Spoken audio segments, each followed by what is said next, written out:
Some scholars say that smoking is haram. I'd like to know what's your opinion.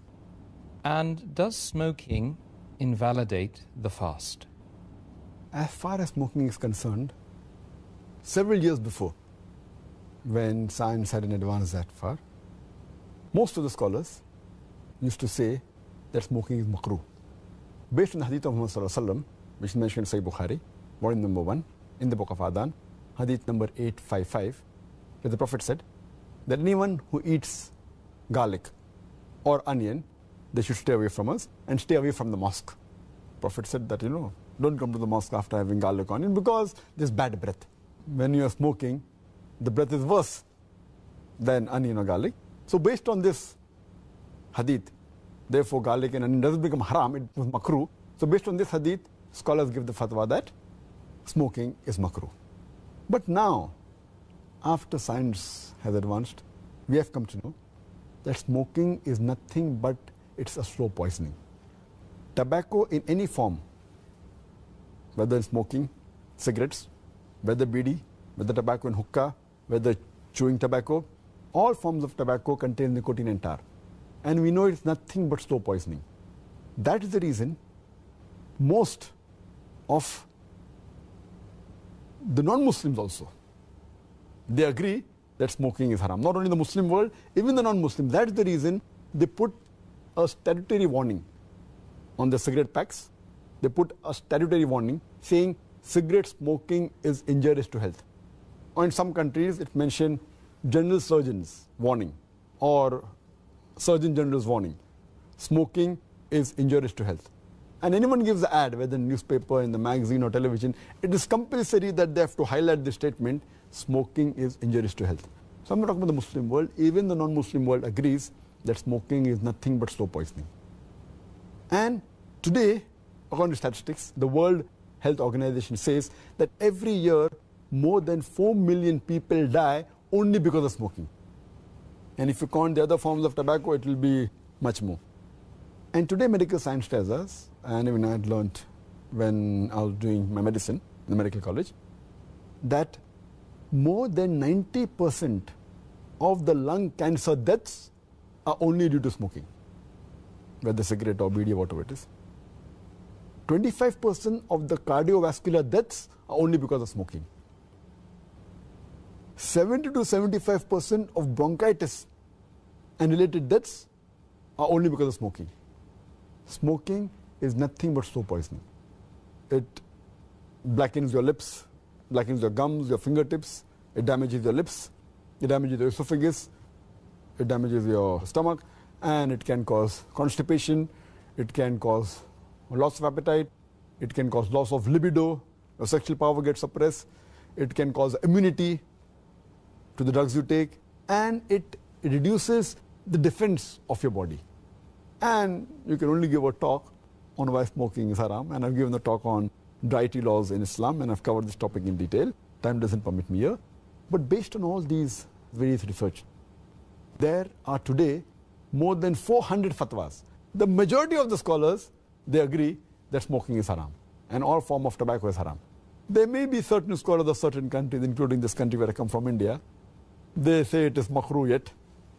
But most of the scholars, otherwise, throughout the world, majority of them, they agree that smoking is haram. Allah says in the Quran, in Surah Araf, chapter number 7, verse number 157, that you follow the Prophet, the unlettered Prophet who's mentioned in your law and scriptures. And further it says that this Prophet asks you to do things which are good for you, tayyib for you. So take what he gives it to you, what is lawful and good. And he prohibits things which are khabis, things which are unlawful, things which are bad for you. So what a Prophet gives, what he gives you which is good, take, and he prohibits you things which are khabis, unlawful, you have to abstain from it. This is the law. And Allah says in the Quran, in Surah Baqarah, chapter number 2, verse number 195, make not your own hands the cause of your own destruction, indicating that do not kill your own self.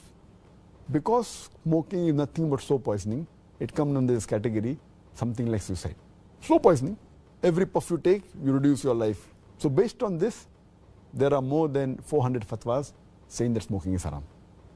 And furthermore, this is one of the major reasons why it's haram. Furthermore, Allah says in the Quran, in Surah Araf, chapter number 7, verse number 31. Eat and drink, but do not be extravagant. Allah says in Surah Isra, chapter number 17, verse number 27, that do not be extravagant, do not be a spendthrift. For verily, a person who is a spendthrift is a brother of the Satan, is a brother of the devil. And we know that when we smoke, it's nothing but extravagance. It's nothing but taking a pound note or a few pounds, or taking a dollar note, the green dollar bill, or a pound, and lighting up with fire.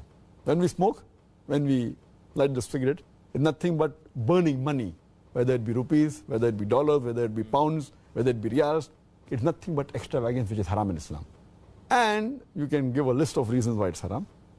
But just to cut it short, one more reason, that you cannot harm your own neighbor. You cannot harm your own brother. And in smoking, when you exhale out the smoke, it causes more damage to your neighbor. Passive smoking is more dangerous than active smoking. And the person who smokes, when he exhales out, if the person who's a neighbor inhales the smoke, it causes more damage to him than the person who smokes.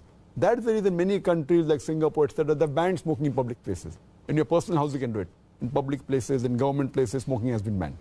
So based on this, it's haram. So smoking is haram. As far as the second part of the question is concerned, that does smoking invalidate the fast?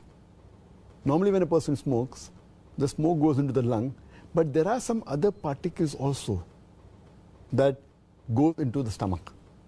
So when you smoke, besides the smoke going into the lungs, it also goes into the stomach, and there are some particles, there are some residual things. So all the scholars unanimously agree that smoking does break the fast. It invalidates the fast.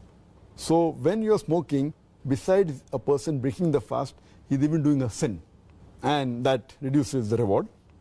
And many people who are chain smokers, they don't smoke during fasting, but the moment the fast ends, after iftar, they take puffs and they keep on smoking the full night. And astaghfirullah, this again defeats the purpose of fasting, increasing the taqwa. And if a person can abstain from dawn to dusk, from the beginning of dawn to sunset, very well he can abstain from smoking from the cradle to the grave. So it's my advice, the chain smoker, Ramadan is a very good time where they can really stop smoking, and that will be a permanent part in their life, inshallah, for the future.